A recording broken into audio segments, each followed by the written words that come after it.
Имено како што се сеќавате, во претходните недели и месеци постоја гласини и постоја медиумски надписи во различни портали и различни медиуми низ Македонија, во кои што се тврдеше дека Заев направил одреден договор со главниот судија на процесот, господјата Добрива Кацарска, дека тој неизе ќе овозможи таа да стане, да напредува во судија на апелациониот суд, и веднаш потоа председател на апелациониот суд, а дека за возврат тој ќе добие да биде ослободен, односно прогласен за невин во случајот подкуп, каде што имаме еклатантни докази со примерки, и уште една работа да јас пак бидам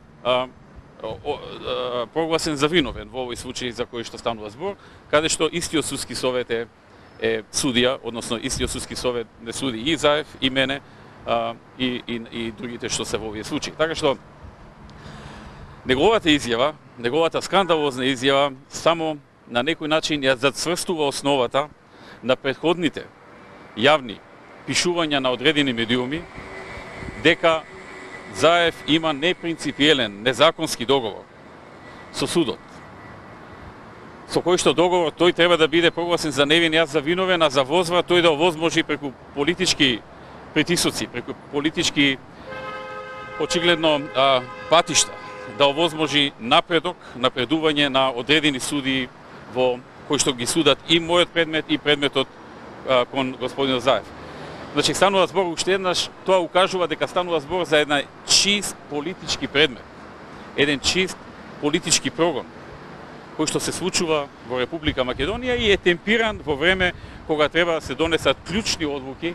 по прашањето на името на Република Македонија и интенцијата за промена на уставното име, а се поочигледно и промена на уставот на Република Македонија или прифаќање, односно подпишување договор со кој што ќе се промени уставното име. И не е случајно што токму сега се забрази и неговиот случај, се забраза и случајот каде што јас сум обвинет. Само месецов мислам дека се закажани 6 или 7 рочишта, што е крајно невообичаено толку многу. Очигледно се темпираат за еден период кога треба да се зборува за проблемот со името, за остапките што владата ги прави,